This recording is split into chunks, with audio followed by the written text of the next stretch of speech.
নারী অধিকার সংস্কার বিষয়ক কমিশনের প্রস্তাব বাতিল সহ 5 দফা দাবিতে রাজধানীর সোহরাওয়ার্দী উদ্যানে চলছে হেফাজতে ইসলামের মহাসমাবেশ। এরই মধ্যে কানায় কানায় পূর্ণ হয়ে উঠেছে সমাবেশ স্থল।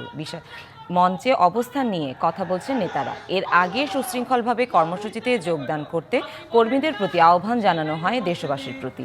ঢাকার বাইরে থেকে আগতদের নির্ধারিত 3টি পয়েন্ট ধরে সমাবেশ স্থলে আসার অনুরোধ জানিয়েছে সংগঠনটি।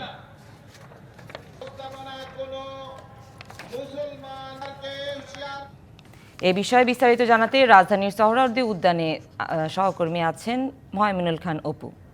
অপু, কি বলছেন হেফাজতের কর্মীরা? মূলত তাদের দাবি দেওয়া কি, আর জনসমাগমই বা কেমন দেখছেন? বিস্তারিত জানাবেন।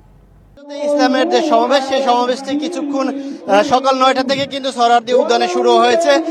আপনারা দেখতে পাচ্ছেন যে হেফাজতে ইসলামের নেতাকর্মী যারা রয়েছেন তারা রাজধানী এবং সারা দেশের থেকে কিন্তু তারা এই সোহরাওয়ার্দী উদ্যানে এসেছেন। তারা 4 দফা দাবিতে আজকে সমাবেশ করছেন। আমরা যদি দেখাতে চাই, সকাল 9টা থেকেই কিন্তু এই সোহরাওয়ার্দী উদ্যানের মাঠ কিন্তু প্রায় অর্ধেকের বেশি পরিপূর্ণ হয়ে গেছে। হেফাজতে ইসলামের যে নেতাকর্মী যারা রয়েছেন তারা যে আজকে সমাবেশের ডাক দিয়েছেন 4 দফা দাবিতে, তার ভিতরে অন্যতম হচ্ছে নারী বিষয়ক যে সংস্কার কমিশন, সেটি তারা বাতিল চাচ্ছেন এবং কুরআন সুন্নাহ বিরোধী যে প্রস্তাবনা ও কমিশন, সেই বাতিলের কথা কিন্তু তারা বলছেন।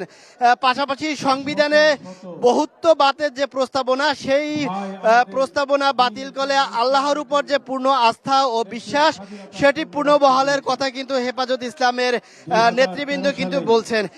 কালার এক্সপার্ট, জর্জ স্যাপ এবং মাইল্ড অন হ্যান্ডস টেকনোলজি সমৃদ্ধ অরিক্স ক্রিস্টাল ওয়াশ আপনার নন।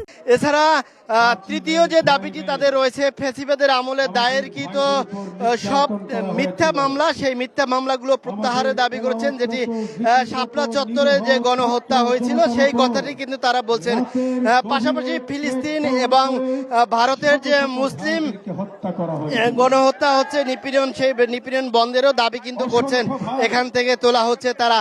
এখানে হেফাজত ইসলামের যে অন্যান্য নেতাকর্মীরা এখানে কিন্তু এসে উপস্থিত হয়েছেন। তারা যেটি বলছেন যে তারা এসব দাবি দেওয়া যদি না মানা হয়, তাহলে কিন্তু তারা পরবর্তীতে ঢাকাতে আরো বড় ধরনের সমাবেশ করবেন, এটি কিন্তু তারা বলছেন। তবে সকাল 9টা থেকে শুরু হয়ে দুপুর 1টা পর্যন্ত এই সমাবেশ চলবে বলে আমরা জানতে পেরেছি। এছাড়া এই দলটির যে সকল নেতাকর্মী রয়েছেন তারাও কিন্তু এটার মধ্যে স্টেজে বক্তব্য দিচ্ছেন। তারা যেটি বলছেন, বাংলাদেশের যে সংবিধান যে বহুত্ববোধ, সেটি বাতিল করার পাশাপাশি কুরআন সুন্নাহ যে সেটি কিন্তু তারা বাস্তবায়নের কথা বলছেন। বাংলাদেশের সংবিধান সহ সকল বিষয়ে যে মুসলমানদের যে দাবি দেওয়া, সেই দাবি দেওয়াগুলো তারা তুলে ধরছেন। এবং পাশাপাশি নারী সংস্কার কমিশনের যে মুসলিম যে ইসলামিক চিন্তাবিদ যারা রয়েছেন তাদেরকে যুক্ত করার কথা বলছেন।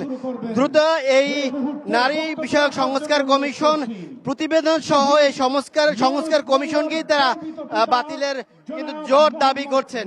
এখানে এই হেফাজতে ইসলামের যে যুগ্ম মহাসচিব মামুনুল হক সহ হেফাজতে ইসলামের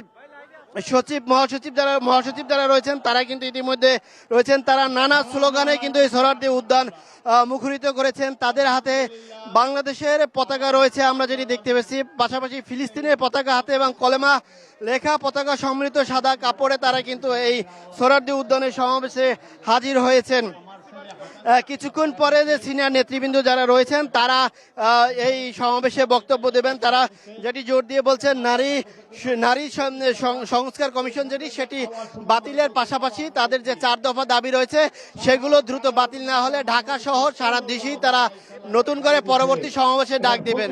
তো এই ছিল রাজধানী সোহরাওয়ার্দী উদ্যান থেকে সবশেষ খবর। আমি বলছি, বাবারে, তুমি একটা মহিলা মাদ্রাসার দায়িত্বে